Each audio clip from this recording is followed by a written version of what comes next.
Bruce Mitchell, rare visit, man. How's it going? Good to see you, Andy. Long time no see. Long time no see. I wanted to start by just saying I thought a lot of Jimmy Fullmer, your broadcast partner. Oh, yeah, man. That's crazy, wasn't it? Yeah. Crazy stuff, Jimmy Fullmer. Yeah. What about Jeff Summey? Did you get my phone call yesterday? No, I didn't, but I went down to, I found out by going to the restaurant and asking for him. Did you go to Golden Corral? I went to Golden Corral. Yeah. I was bringing him a wrestling book, and I said, Mr. Sumney here, and that's how I found out. The bad part was I saw a box inside the Golden Corral that said the Jeff Summey Education Fund. I saw that box, and so my stupidity tells me, well, I guess Jeff's been going back to college, going to work here part-time, half-time, and maybe going to go get a master's, maybe work on his advanced education degree. Right. They're going to help him out. It's a great thing for Jeff. But when I left, I said, what's this about the Jeff Education box? I said, no, it's Mr. Summey died. Oh my gosh, 54 years old. I had the same. Died April 25th. I'm going, man, this is crazy. I had that same. And he had done, still a school teacher, and he'd done some things for our school and for our kids, and looked out for them. And we brought them on field trips. Thought a lot of Jeff.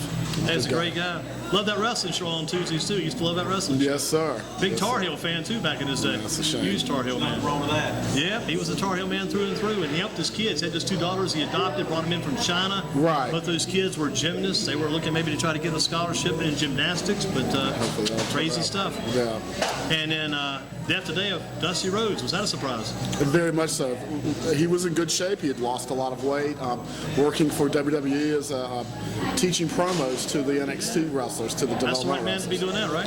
Absolutely, one of the greatest talkers in I'd heard he anywhere in had history of gastric wrestling. bypass surgery. Is that correct? Did he have some kind of gastric surgery? I had not heard that, but he I had wonder lost if there was weight. some kind of malfunction, maybe caused by that surgery he had. But when I saw his picture a few weeks back, he had a picture. He was beside Ric Flair. I'm thinking, boy, that guy in the middle street is skinny. Well, that's Dusty Rhodes. He's smaller than Ric Flair. What's going on here? I heard he had changed his eating habits and did the DDP yoga. I'd heard that. Oh, yeah, I heard the DDP yoga advertising the Jim Ross podcast. And reading, boy, Jim Ross is really putting on about that. Absolutely, Jim yeah. Ross is a character, man. It's unreal to hear some of those interviews and things they do and how they set the things up. But back to Dusty Rhodes. So it's kind of a surprise you that his passed. Very much so. Yes, I think the whole wrestling world, fans and all that were very surprised Johnson, at that. Mr. Johnson at Reedsville to coach the team there. What about looking back at the history of Dusty Rhodes and all the things? How did he get into the business? Because I heard one time back in his younger, he was actually a college baseball player. He was a better athlete than people remember, particularly in his younger days. College baseball player, college football player, West Texas State, of course, where a lot of wrestlers came out of the Funks and. Dorian Terry Funk and Ted DiBiase, and of course Dick Murdoch, his partner in the Texas Outlaws. Yeah. Started off in had a stint in professional football in an outlaw league. Tried out in baseball and then tried for pro wrestling and worked an outlaw promotion in New England, I believe, and then got to Amarillo, Texas, with that Dory Funk Sr. ran, and Dory and Terry Funk worked. And, was he always a big, heavy-set guy when he wrestled? He was. Yeah. He was. And you think about it, all the, big heavy-set guy, a lisp. Kind of some strange mannerisms. Was that something he created on his own, or was that natural? The lisp? Natural, but he accentuated. He added to it to make it better. Make it more entertaining. Yeah, and so he, when he got his partnership with Dick Murdoch, the Texas Outlaws, they went in the AWA up in the Midwest and did really well there. Came to Florida Championship Wrestling, and then Cowboy Bill Watts, who was booking in Florida Championship Wrestling, saw something in him, and he and Dusty created the American Dream Dusty Rhodes against Hack Song and Gary Hart's Army, and they took Florida by storm. And he was he could. At that point, he could move around, he could bump, he could. What did the fans appreciate about him as a wrestler? Because he was a big guy, and somebody got looking at him, who's that big fat guy? I mean, that guy can't do anything. He's nothing but, and he's one of those kind of guys. And we mentioned again, maybe when our other friend, Undercover John, comes back by, that's the kind of guy. You just look at that, you can just tell who that is, Dusty Rhodes, by the size of his blubber. No, yeah, well, exactly. How did the fans identify with Dusty then? Was it because of his personality and his the way he did the promos, the way he talked? How did they identify with him? And I'll take a minute to plug John's book, Yes, Front sir. Row Section D, available on Amazon.com.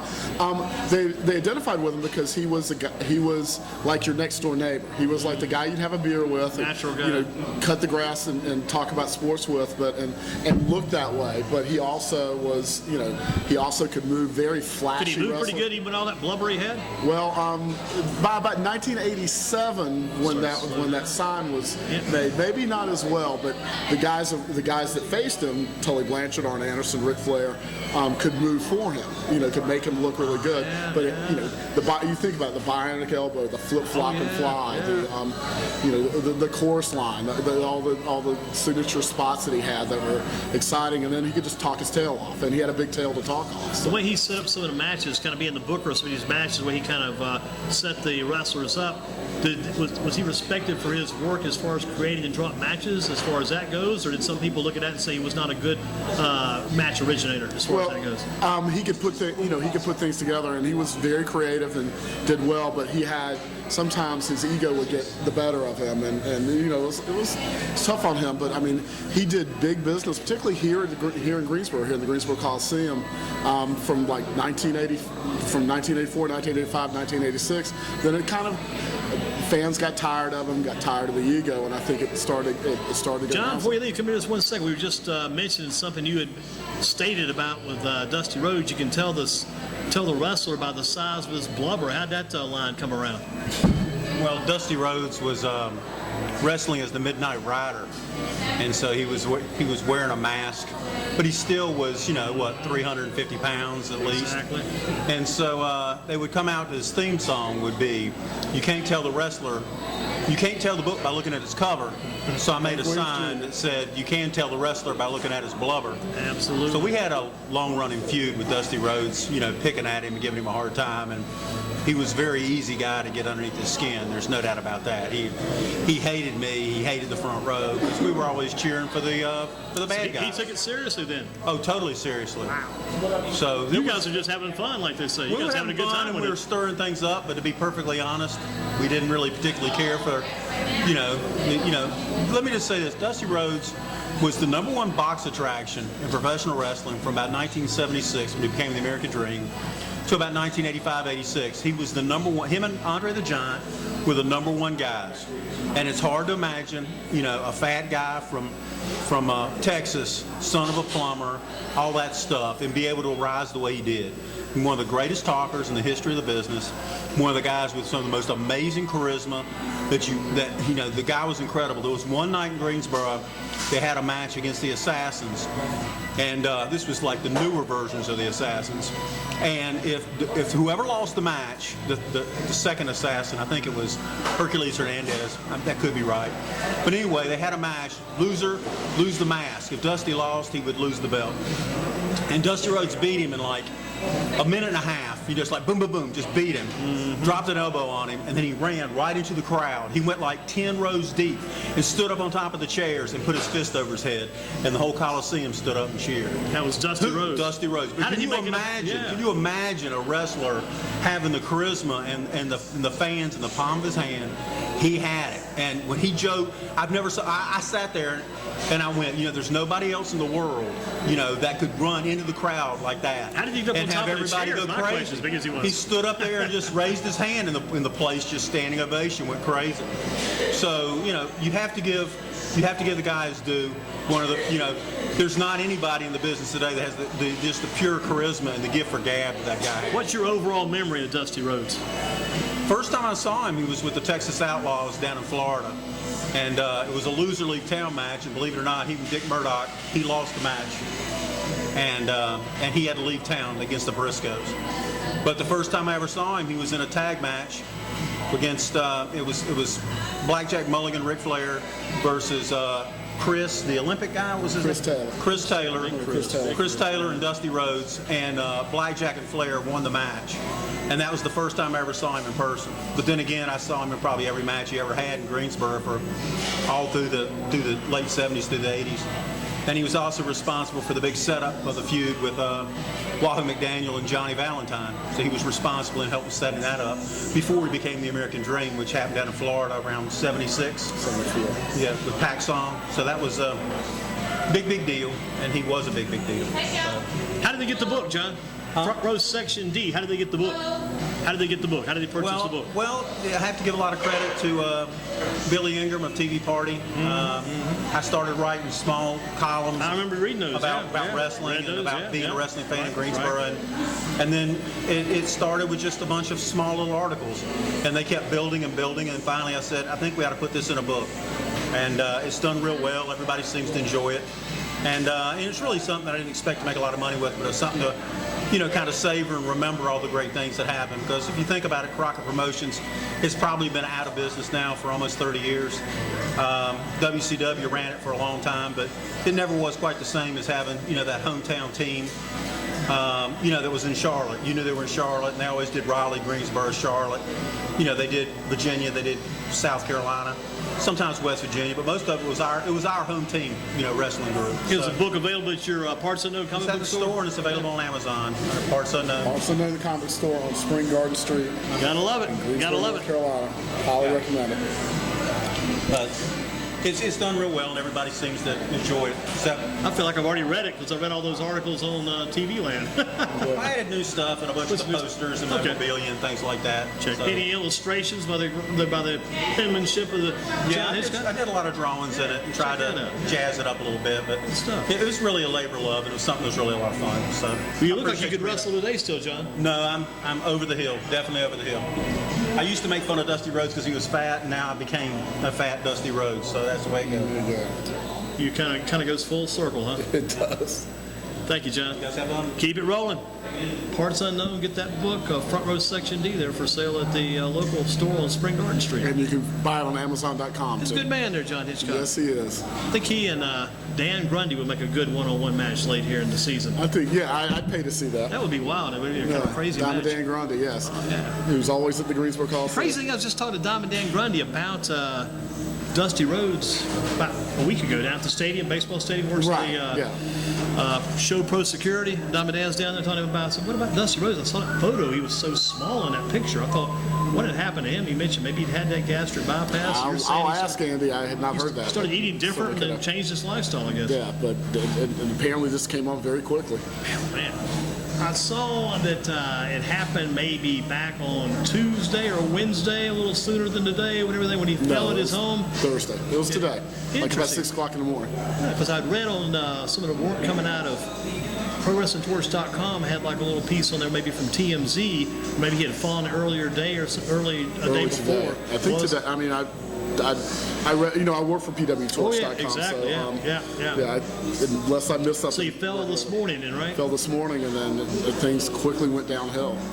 So, but yeah, he sold out the Greensboro Coliseum, the Great American Bash in 1986, beating Ric Flair for the NWA He title. did a lot of business because John was talking doing the business. You're not doing the business. He did a lot of business. I thought he was a big supporter back in the day. He was trying to bring this guy up to major levels, and he would have been a huge draw. He already was. He would have drawn a lot more money for the company. Magnum TA before that accident, he was on his way with Dusty Rhodes. I think his He was help very do much some very big a things. protege, and they were looking to put him in television. They were looking to, the Crockett's had, and Dusty Rhodes definitely was a big thinker the way Vince McMahon is, and was looking to go into television, was looking to go into movies and use Magnum TA, handsome young wrestler with some charisma. When did you to do first that. see Dusty Rhodes wrestle? When was the first time you saw him going back? Gosh. I couldn't tell you on television. Would have been on a Mid-Atlantic wrestling show. One of those WRAL one of studio those WRL deals? studio Yeah, deals. yeah, yeah. And then And when did you see him in person for the first time? I think the first time I saw him in person, when he came full-time to the Carolinas at Durham Arena, I saw him wrestle Ric Flair, and it was the first time I ever saw, it was sold-out television taping. He wrestled Ric Flair for the NWA title, and they did what became the infamous Dusty finish. I where- mentioned that on my little piece on the website. That was always talked about, the Dusty finish. Describe that for us? What was the Dusty finish? The Dusty finish was where the heel champion, the bad guy would be the Ric Flair would be the NWA heavyweight champion. Dusty Rhodes would have a match with him, be kicking his tail, and somehow the original referee would get knocked down. Or knocked out, and then there'd be some shenanigans, and then Dusty would hit 2 or 3 bionic elbows or whatever it was, and pin Ric Flair. No referee. The second referee would run in. 1, 2, 3. When it worked, crowd went crazy. They thought they'd seen their hero beat the evil champion and become the new world's champion. But then the first referee would wake up and remember that he saw the bad guy deliberately hit him, or the bad guy throw the good guy over the top rope, and he would disqualify the heel champion. And what that meant was you can't lose the title on disqualification. The good guy would have to give the belt back, and it was set up a rematch. You knew the guy could beat him. You had just seen this exciting moment. You wanted to see it again, but this time you didn't want to. The referee wasn't going to get knocked down. This time, they would give you a stipulation where it wouldn't do that. It was all about setting up the rematch then. It was all about setting up the rematch. The problem with that, or the problem with doing that creatively, is if you do it once every 5 years, it's a cool finish. It really works. If you do it the way Dusty Rhodes did it in the Greensboro Coliseum 6 months in a row, the crowd started going downhill really fast. Here's something I remember about Dusty Rhodes, and it's kind of playing a lot of different memories. The Great American Bash, was he part of that origination, that idea? Because I remember when they had the big bash in Charlotte, like on the 4th of July, when your Charlotte Outdoor Memorial Stadium flew the guys in helicopters. It was a huge event. And I'm thinking Dusty Rhodes helped maybe create quite a bit. I don't start to talk like Dusty Rhodes here, but he came up with some of that. He was very good at coming up with names to brand things. He came up, even though he wasn't the booker at the time, he came up with the name Starrcade. He came up with the name the Great American Bash. He came up with, for the Rock and Roll Express, the Super Summer Sizzler Tour. You remember that? I remember that, yeah. How about this Clash of Champions? Is that him? Clash of Champions. Those are pretty good, man, for free TV on a Wednesday night in the summer. That first Clash of Champions went head-to-head on the same day as WrestleMania 4 and did a huge free television show versus a really dull, boring pay-per-view at Trump Plaza. That was one of the Crockett's beat the WWF. The people in this region of the country, all I can say is one thing: when they got an opportunity like that with a Clash of Champions, the key thing there, free wrestling, those people eat it up. And again, Greensboro Coliseum. Oh yeah. The night that Ric Flair went 45 minutes with Sting and made Sting a star in one night. But yeah, Dusty Rhodes did a ton of stuff. Did he ever have any like those? They call these like the 5-star matches. Ever have any matches that are actually very good wrestling matches?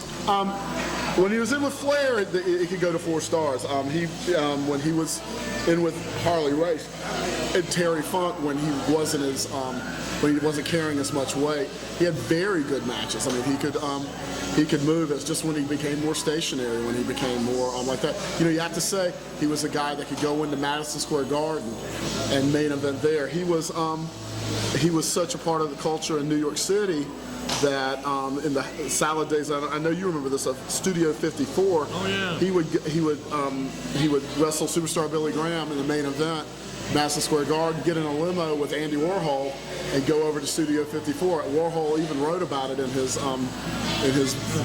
autobiography, in the famous Andy Warhol diaries. Talks about what was Dusty Rhodes like as far as this booking goes about bringing along? We always ask these questions about sports, and wrestling is one prime example of this. How it happens and develops about bringing along the young wrestlers. Did he give the young guys a chance? I know he gave a young guy by the name of Dustin Runnels, his son Dustin, a chance back in the day. But would he give the other young guys a chance? Was he known for that? Or did he look out for the good old boys? When he was the #1 star, of course, lots of wrestlers, like the bookers, like to have a crew that they can count on to work with, and they know that understand them and all that. So yeah, there was some cronyism that but when you look at it, a lot of those guys are very talented. Barry Windham, J.J. Bill, and those types. So there was, he would do that. But on the other hand, if a Hacksaw Butch Reed got too popular in Florida, he might just kind of ease them out. If the Rock and Roll Express cut the pegs up from underneath him, huh? Right. If the Rock and Roll Express sold out, and the Midnight Express sold out Charlotte with no undercard, and Dusty Rhodes and Ric Flair were in Philadelphia not doing as well, Dusty came back and told Ricky Morton, came back to Charlotte and told Ricky Morton, "You fell out the Charlotte Coliseum without the Dween, baby." And so there was some of that. There's a lot of politics and a lot of life, but he was very protective people, of good people. We got some good staff on board tonight. Here's the thing you brought up. Nobody's going to talk about this. We'll be the first ones to talk about this part of it.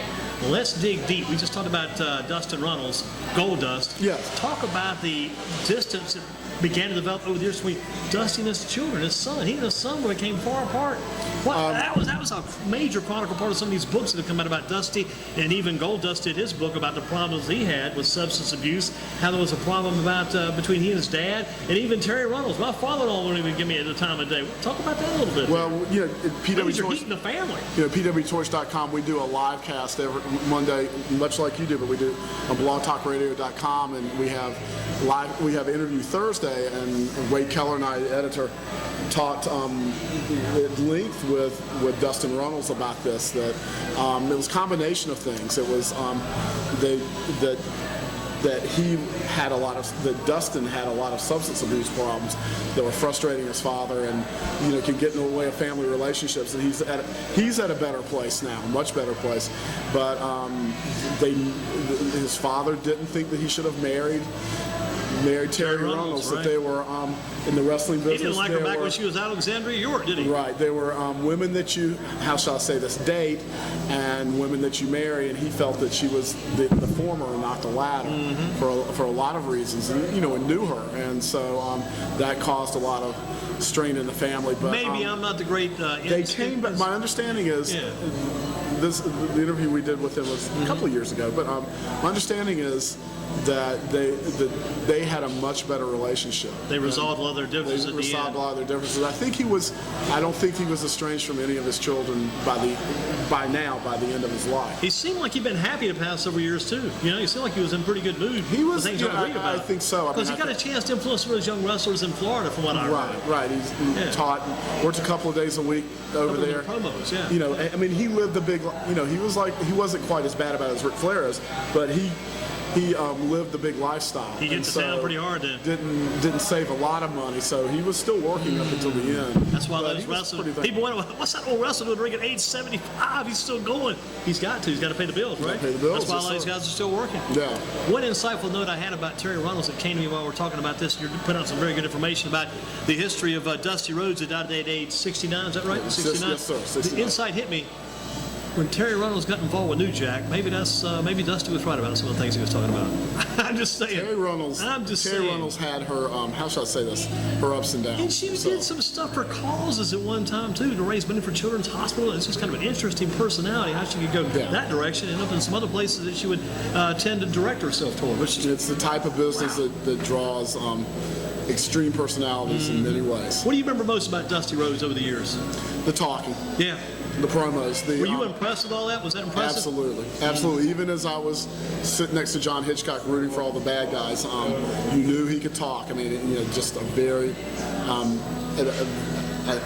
a confidence and an ability to weave words, an ability to bring in Bob Dylan and Leon Russell and whoever else that and make it natural. And the fans bought that from him. They bought into it. Very much. I mean, very influenced by. I know you know this name, Thunderbolt Patterson. Oh yeah. But one of the great, just one of the great entertaining talkers. And even if he was full of it, you had some more. I think his best work is in Florida Championship Wrestling and here in the Carolinas, the Jim Crockett Promotions. When you see him in that black and those polka dots, that's not you're not getting the pure whiskey. Was he receiving a pretty good paycheck with Vince McMahon when he was wearing those black polka dots? He must be making some decent money to do that. There was decent money to do that, so he appreciated that, but he knew what that was about. That was Vince McMahon getting at NWA and Jim Crockett and WC. Getting back at it, and showing that he had won the war. But Dusty's kind of a smart guy. He was smart to begin with. He took a situation like that where he's supposed to be just being undercut, being drove down to be look like a fool.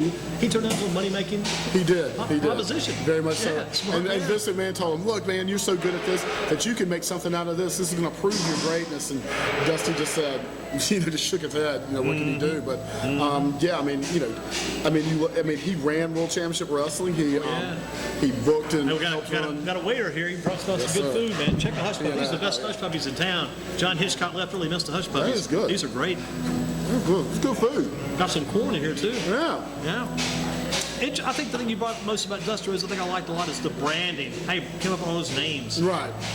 Like Starcade. Very good with the language and very ahead of his time for that. Now everything's branded. Now the wrestling promotion is more famous than the wrestlers in it as far as the brands go. Was he a good businessman? He was good at seeing big picture things, having big concepts. He was not good at keeping a rein on his expenses. So he might bring in David Allen Coe, very expensive act. That's what I was going back to about the Great American Bash. Yeah. It's like sometimes he would try to take, like so many people doing entertainment business, they try to, even NASCAR, I think, messes up doing this sometimes. They try to take their sport or their entertainment factor and add something to it, and they're overdoing it, I think. Exactly. I didn't come to see David Allen Coe. I came to see who was wrestling that night. No, I came to see Nikita Cole. Yeah, I I mean, I love to go to concerts and music and all that, but I don't want to see a wrestling match in the middle of the concert. I don't want to see a concert in the middle of my wrestling. One of his moves too, I think, was when Terry Allen, Magnum TA, went down to the accident. He was a pretty quick on his feet. I think he made that move to all of a sudden switch Nikita Koloff. He might have been part of it. Very toward successful. Toward the good side of things, and that made a lot of money for those two guys. It very much did. They were the superpowers, that Randy Savage and Hulk Hogan kind of took that name from a few years later, but the superpowers of the communists becoming an American, Nikita Koloff, of course, Scott Simpson from Minneapolis, and Dusty Rhodes, that was very successful for, I don't know, it was a hot run for 9 months to a year for them. Tell you what, some interesting stuff. And again, passed away today. What do you think? Have you read some of the quotes and some of the tweets from some of the wrestlers and people in the business? What have they been saying? Steve Austin talked about Dusty Rhodes was a mentor and a hero, someone he really looked up to. Lots of folks, some guys like Les Thatcher, veteran wrestler, veteran trainer, talking about just riding down the road with him and having some fun. Blue Meanie, of all people, if you remember from ECW, saying that he got into a car with him and said, "You know what? We need to stop. And he paused. I need a burger."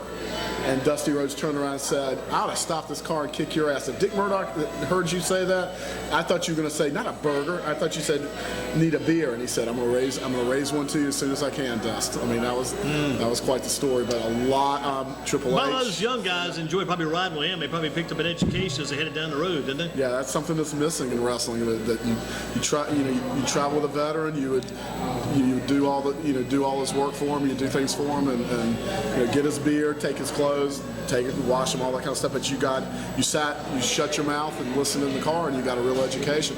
One of the people that did that for Dick Murdoch and Dusty Rhodes was Ric Flair. Ric Flair said, "When I got into the business, I wanted to be Rickus Rhodes." Can you imagine Ric Flair in a cowboy hat and some cowboy boots? And Vern Gagne said, "You need to be yourself, son." And Dusty Rhodes said, "Don't do it. You don't want to be. You want to be traveling behind somebody else. You want to make something of yourself. And as long as you're going somewhere, you might as well go in a Cadillac."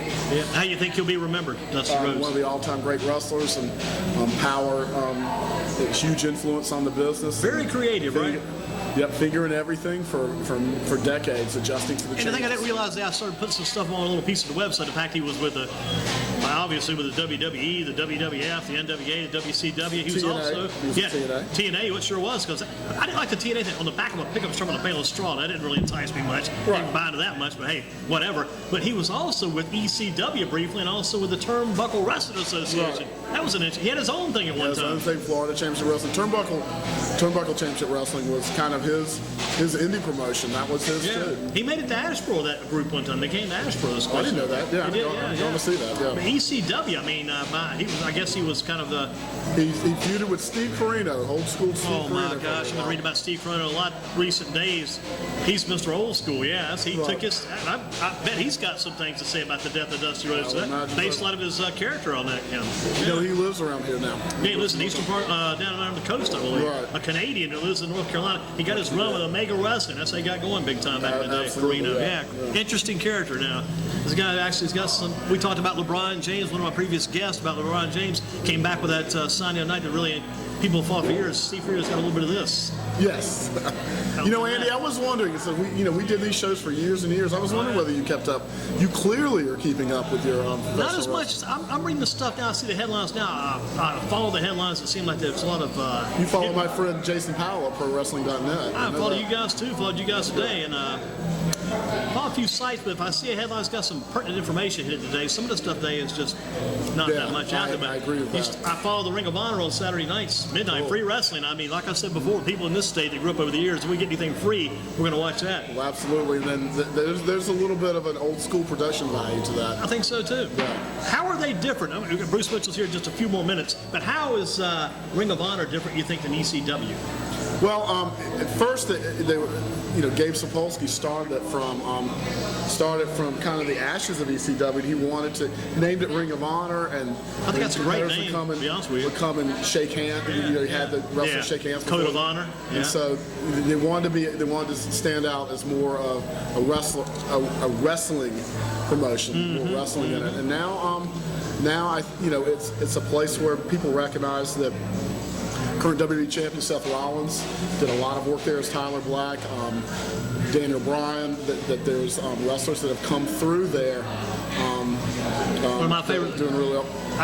When I was a younger guy, my wrestling introduction was always, I love the introduction. Ladies and gentlemen, this is Sting. Then later it was my favorite wrestling introduction. Ladies and gentlemen, this is Kevin Steen. Yes, Kevin Owens, Steen. who's doing really well. It's going to be watch and see how he does. That's the man who runs that Ring of Honor, they're owned by Sinclair Broadcasting. Don Moore used to work with the guy, Joe Koff. It's Koff, right? Joe Koff? Joe Koff is See, Don worked with guy. him over at TV 45. Oh, okay. Yeah, he's the one that runs Ring of Honor. He's the big man, yeah. He helped negotiate the deal with Destination America. Yes, he did. How do you think that's going to work out? I think TNA is going to be off there in September, and it's going to turn out to be a black eye for TNA because they're going to be exposed that they're not that great, and the Ring of Honor is going to take over and they're going to kick TNA off, right? We'll see. I mean, Ring of Honor is going to be on there till December. They're a much cheaper show to produce and to pay for, so it's going to be a better economic deal for Destination America. So when is TNA off of there? TNA's off of there when? September. Beginning of the fall season. Yeah. So, and the key to wrestling probably ever since we've been alive is television, and TNA it may not have television after September. Tell you what, Davey Richards just got married. He's to Angelina Love. He's married now. Right. Yeah, so I hope the best for Davey Richards. Eddie Edwards always been a diehard Eddie Edwards fan. Okay, yeah, he's a diehard Eddie Edwards, good guy. That's a good tag. Told you, I knew you were. Ring of Honor for free on Saturday nights, can't be? Yeah, Gotta love Ring of Honor. Yeah, gotta love those guys. But looking back at it, what do you think what's the mainstream coverage going to be about Dusty Rhodes' death? I think there's been some already. What do you think the mainstream coverage is going to be like? John Hitchcock, we just heard from, said that Channel 2 had a brief segment on him that covered him, used some WWE footage, which is some of the polka dot footage, which you would think they would go, okay, this is a Greensboro thing too. We can tie this into our local. We can tie this into our local area, but I don't know.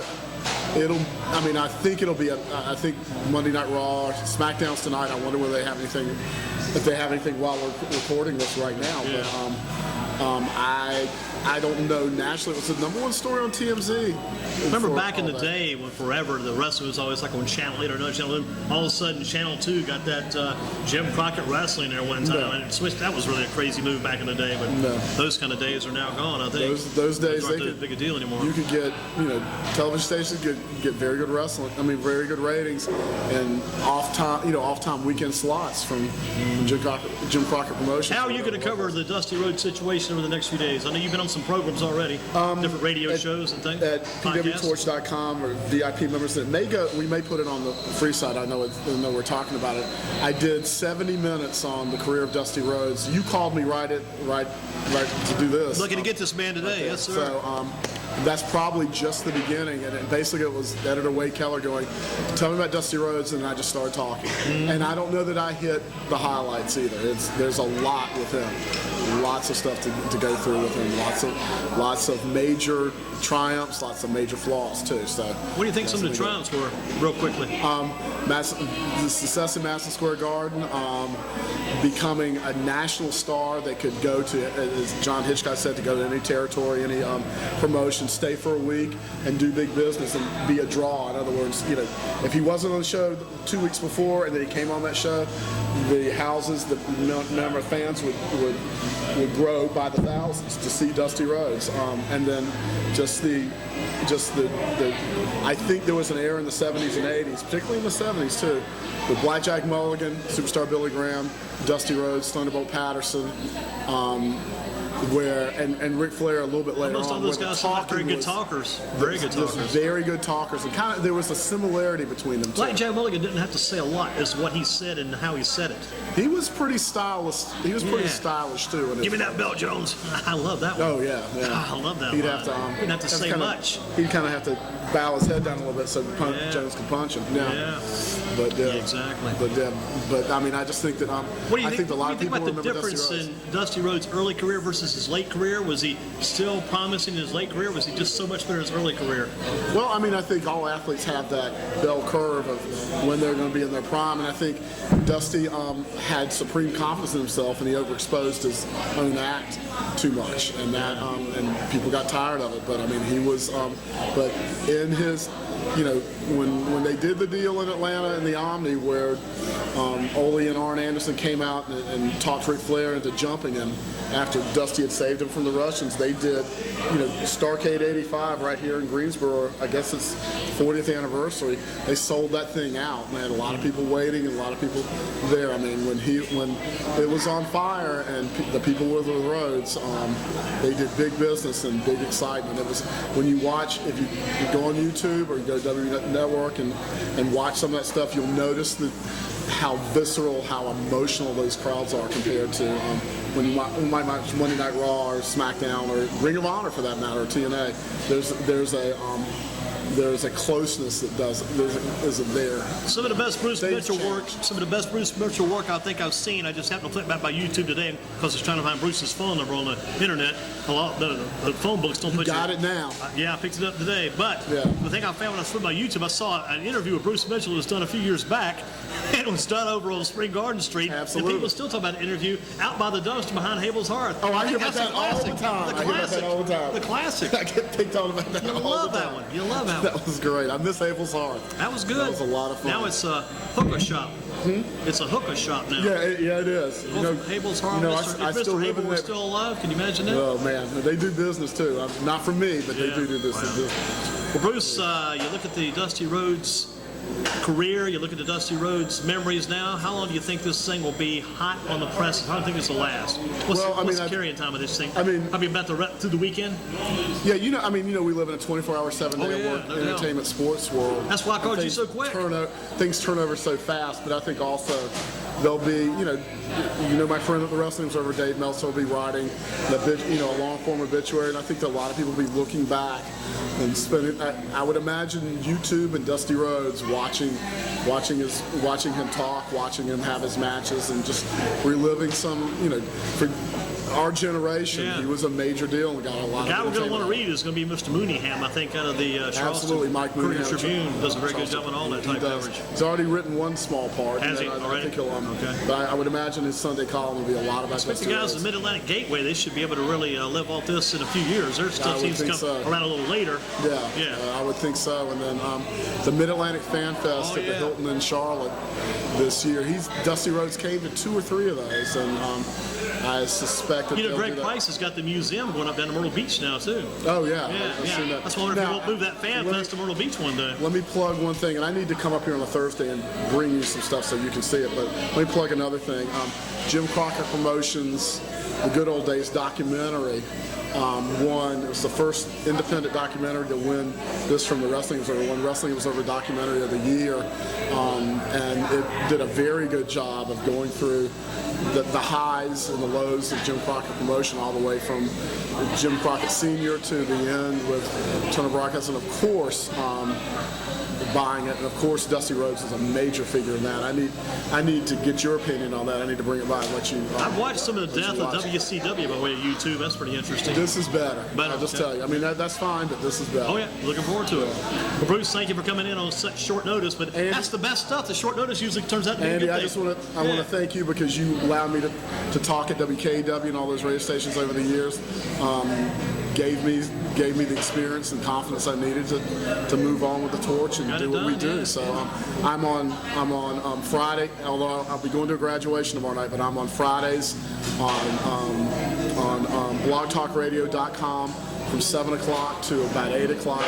Live cast free, so folks can listen on that. We do phone calls. You're a guy named Mr. Travers, isn't it? You do a guy with... Yeah, I do. Travis Bryant. Hey, it's Travis. There you go. That's it. I saw that name. Yeah. So if you get a chance to listen, Andy, or anybody wants to listen, we do Mondays, Tuesdays, Wednesdays, Thursdays, and Fridays. Well, if I can get through the first half hour of the Jim Ross podcast, when Jim's on all those promotions, all those endorsements he's got, if I can get through Jim, Lord, yeah. I had to fast forward last night to get to Tony Schiavone. I had to go ahead and use my computer to go ahead and move the bar on that line to get out of those. The DDP yoga it's a good thing. That might help some of the people. That might help some people out. You never know. I respect Diamond Dallas Page for finding something to move on from wrestling. And he's help one guy folks. who kind of got into it at an older age, maybe peaked in his later years versus his